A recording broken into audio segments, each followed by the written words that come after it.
Everyone, welcome to my channel. সকাল সকাল আমি উঠে পড়েছি আর উঠে কিছু ঘরের কাজও করতে শুরু করে দিয়েছি। আমাদের মেড আন্টি আসে কাজ করতে, বাট আমি তার আসার আগে শুধু এই কাজটা নির্দিষ্ট করতে খুবই পছন্দ করি। যতই হোক, নিজেদের ঘর বাড়ি, নিজেদের থেকে পরিষ্কার তো কেউ করতে পারবে না।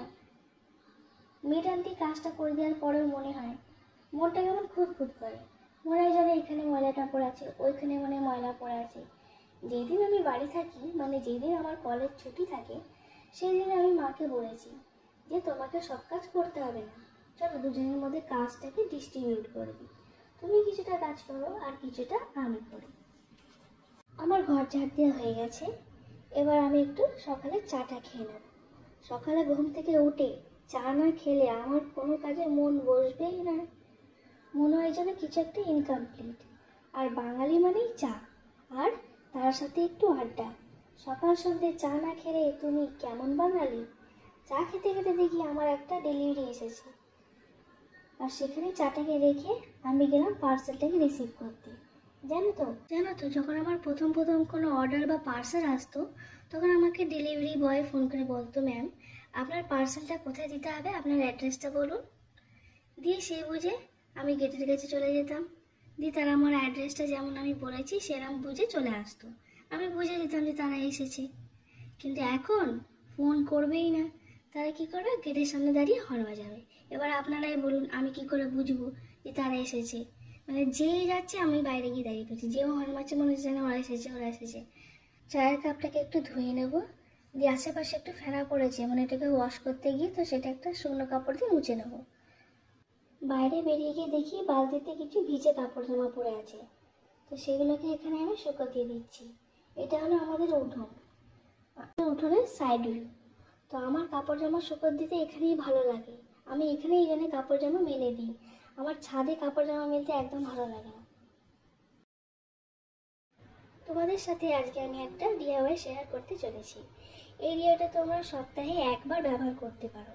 তার জন্য আমি একটা কাঁচের বাটি নিয়ে নিচ্ছি, তার মধ্যে একটু লবণ আর একটু হাফ স্পুন লেবুর রস দিয়ে ভালো করে এই সবগুলোকে মিক্স করে নেব। এখানে আমি কলগেট ব্যবহার করছি, তোমরা চাইলে অন্য কোনো টুথপেস্টও ইউজ করতে পারো। এবার আমি আমার ফেসটাকে ফেস ওয়াশ দিয়ে ভালো করে ওয়াশ করে নিচ্ছি। অলওয়েজ রিমেম্বার, ফেসে যখনই কিছু অ্যাপ্লাই করবে অলওয়েজ বি জেন্টল। কেন যে আমাদের ফেসের স্কিন তুলনামূলক আমাদের বডি স্কিনের থেকে অনেকটা সফট আর সেন্সিটিভ হয়। করে গলার দিকটা আর কানের পিছন দিকটা রাব করে ফেস ওয়াশ দিয়ে এবার আমি নর্মাল ওয়াটার দিয়ে ফেসটাকে ওয়াশ করে নেব। দেখো আমার ফেসটা কত ক্লিন অ্যান্ড ফ্রেশ লাগছে। তোমরা কি আমার বিফোর অ্যান্ড আফটার ডিফারেন্সটা বুঝতে পারছো? আমি কিন্তু ফিল করতে পারছি। এতক্ষণ পর মনে হচ্ছে আমি একটু ফ্রেশ হলাম, নিজেকে কেমন জবর জঙ্গল মনে হচ্ছিল। আমি সকালে বেশি কিছু ফেসে অ্যাপ্লাই করতে পছন্দ করি না। এখানে আমি পতঞ্জলি অ্যালোভেরা জেল ইউজ করছি ফেসের জন্য। তারপরে আমি একটা হিমালয় লিপ বাম নিয়ে নিচ্ছি নিজের লিপ জন্য। এটার লেয়ারটা একটুখানি মোটা মানে একটা মনে হয় যেন ঠোঁটের উপর একটা মোটা একটা লেয়ার পড়ে যায়। আর আমার এর ফ্লেভারটাও দারুণ লাগে, এর স্মেলটা জাস্ট সো গুড। করে নিলাম ছোট্ট করে একটা স্কিন কেয়ার। এবার দেখি মর্নিংয়ে ব্রেকফাস্টে কী প্রিপারেশন হচ্ছে। রান্নাঘরে গিয়ে দেখি মা পেঁয়াজ, কাঁচা লঙ্কা আর আলু স্লাইস করেছে। দিয়ে নিয়ে নিলাম আমি 3টে ডিম আর বসিয়ে দিলাম সেদ্ধ করতে। অনেককেই দেখেছি ডেচকি বা কোনো খোলা বাসনে ডিম সেদ্ধ করে, কিন্তু জানো তো প্রেশার কুকারে ডিম সেদ্ধ তাড়াতাড়ি হয় আর অনেকটা গ্যাসও আছে। এবার আমি সকালে ব্রেকফাস্টটা রেডি করব। তার জন্য আমি এখানে নিচ্ছি 300 গ্রাম চিড়ে। এটা 3 থেকে 4 জনের ভালোভাবে হয়ে যাবে। এবার কড়াইতে একটু রিফাইন্ড অয়েল দিলাম, দিয়ে চিড়েগুলোকে ধুয়ে নেব। তার জন্য পলিথিন থেকে বের করে এই রেড কালারের স্ট্রেনারটাতে একটু ঢালছি। আমি একবার থেকে দুবার চিড়েগুলোকে ওয়াশ করে নেবো হালকা হাতে, দিয়ে স্ট্রেন করে নেবো, নাহলে চিড়েগুলো কিন্তু বেশি নরম হয়ে যাবে। তোমাদের তো বলাই হয়নি যে আমি কি রান্না করছি। এতক্ষণ তো তোমরা বুঝতেই পেরে গেছো, আজকের রেসিপি হলো চিড়ে পোড়া।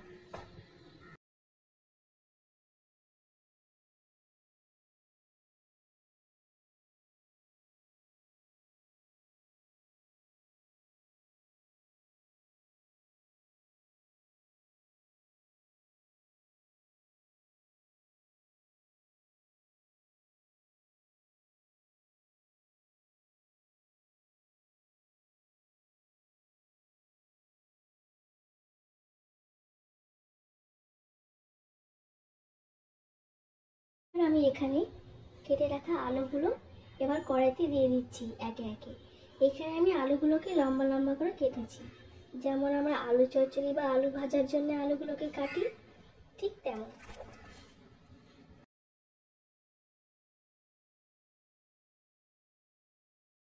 একটু তেলের মধ্যে আলুগুলোকে নাড়াচাড়া করে নেব, দিয়ে ওর মধ্যে একটু লবণ দিয়ে দেবো যাতে আলুগুলো তাড়াতাড়ি ভাজা হয়ে যায়। তার মধ্যে দিয়ে দিচ্ছি একটু হলুদ গুঁড়ো।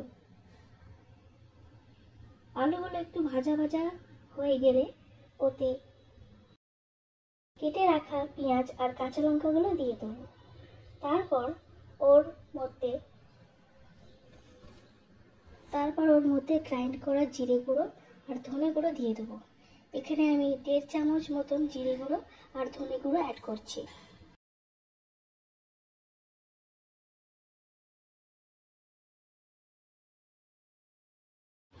ভালো করে সব ইনগ্রিডিয়েন্টসগুলোকে মিক্স করে নেব।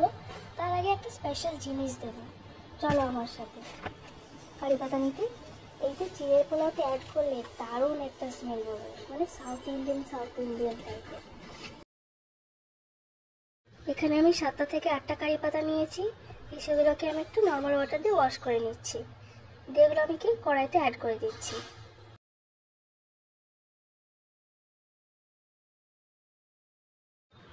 সবগুলোকে নাড়িয়ে চাড়িয়ে ভালো করে এবার আমি চিড়েটা দিয়ে দিচ্ছি, যেটা আমরা আগে থেকে ভিজিয়ে রেখে স্ট্রেন করে রেখেছিলাম। এখানে আমি ম্যাজিক মশলা ইউজ করছি, ম্যাগি। তোমরা চাইলে এটাকে স্কিপও করতে পারো। এটা দিলে কি হয়, ফ্লেভারটা একটু আলাদা হয়, একটু স্পাইসি রকম হয়, আর খেতেও দারুণ হয়। ট্রাই করে দেখবে বাড়িতে, দিয়ে আমাকে কমেন্ট সেকশনে অবশ্যই জানাতে ভুলবেন না। তো এখানে ডিশে আমি আমার চিড়ের পোলাও আর ডিম সেদ্ধ নিয়ে চলে এসেছি। তো আমার খাবার রেডি। খাবারটা দেখতে খুবই টেম্পটিং লাগছে আর খেতে আমার দারুণ হয়েছে। চিড়েগুলো কেমন ছাড়া ছাড়া হয়েছে দেখতে পাচ্ছ? তো আবার দেখা হচ্ছে আপনাদের সাথে পরের একটা ভিডিওতেই। আপনাদের যদি আমার চ্যানেলটা ভালো লাগে থাকে then please don't forget to like, share and subscribe to my channel. Thanks for watching.